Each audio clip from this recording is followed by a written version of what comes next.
I understand the team is important, but when we talk about events, that equipment though. I had equipment. I seen the lights. I seen the visuals. I've seen the battle. So I know the slides and everything that costs too. Give me off the top of your head, because I want to scare some people from this event game too. Yeah. From what you know you have and the price tag to it. Yeah. Like, here's my, like 3-4 top things that always have to come to the event, but this is how much it costs. For sure. So that's a very amazing question, Nikki, and it's weighted for me because so historically, what we have always done has been work with an outside production vendor or multiple outside production vendors and rent that stuff. So we would, say, hey, here's the stage plot. This is and we work with a creative to sort of help us say, okay, this is what we want the stage to look like for this season or this year. And then we go and get the visuals made. And then we say, okay, these are the kind of stories that we want to tell visually. Because everything that you see on the screen, we have made it, right? Like it has, we've worked with visual artists, multiple visual artists to sort of get our ideas and what we want the visuals to match, the moods and the records and stuff like that. But so we said, okay, now this is what we want the stage to look like. This is what we want the visuals to look like. Now, what's the hardware that we need to rent and bring? And then same thing with lighting, same thing with special effects. But as we grew and as we started to do shows so consistently, like most artists, it makes sense to go to rent stage equipment because, you're going on a tour, then you're going to chill with your family, and then you're going to make an album, and then you're like going to go on a tour maybe 3 years later.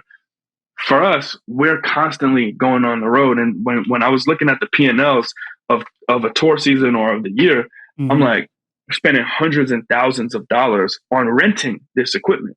And so I have a funny story actually that, about this with how Rihanna heavily influenced me to purchase my own stuff. So back in the day when Rihanna was first starting Fenty, I was managing one of our DJs, and the DJ was performing and providing the music for her company's holiday party. This is when Fenty first launched.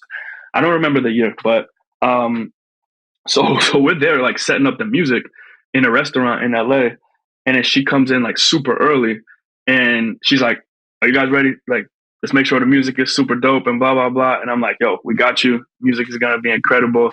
And I had just pulled her to the side and I was like, it's really cool that you have all these women working for you. I haven't really seen this in entertainment in a while. And, she was just like, "Thank you for noticing that, Jabari. That's amazing." And she was like, she started asking me "Well, what are you doing? Tell me a little bit more about your company. What's going on?" And I was like, "Yeah, we do these tours, R&B only. We're traveling a lot of different places." And, and I started showing her pictures of some of the events. And she said, "Oh, you should meet all these people." She started introducing me to people.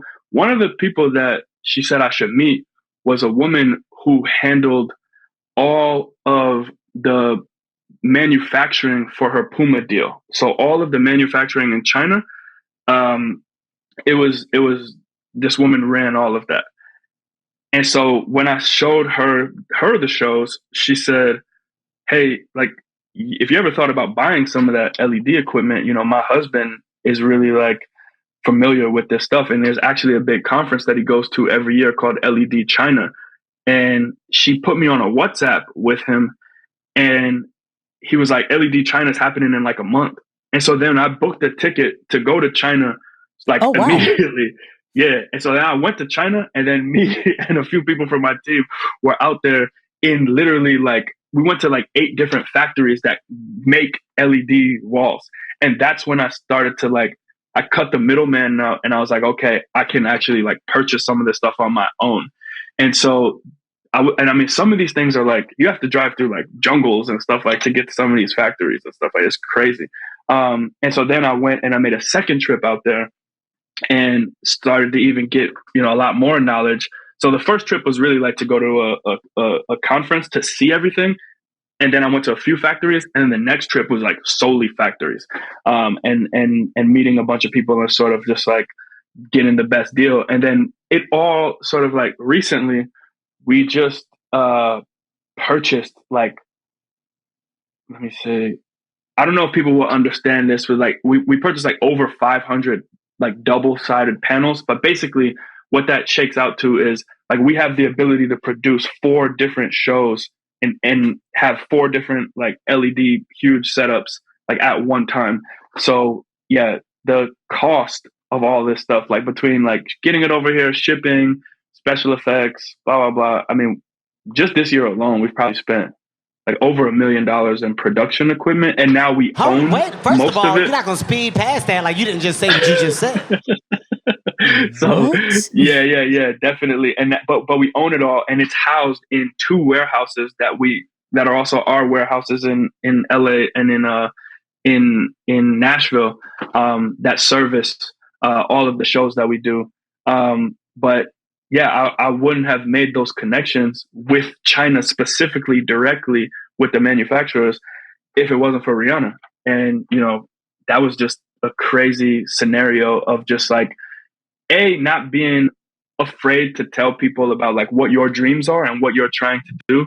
And you just never know like who knows who and who can hook you up with people. Because like when she introduced me to the woman who was running the manufacturing for the Puma deal, I mean, her husband just unlocked so many different companies. And now when we look at the P&Ls now, we're not spending hundreds of thousands of dollars anymore on renting equipment because we own the equipment. And it's just a line item that is like completely erased as it relates to an expense.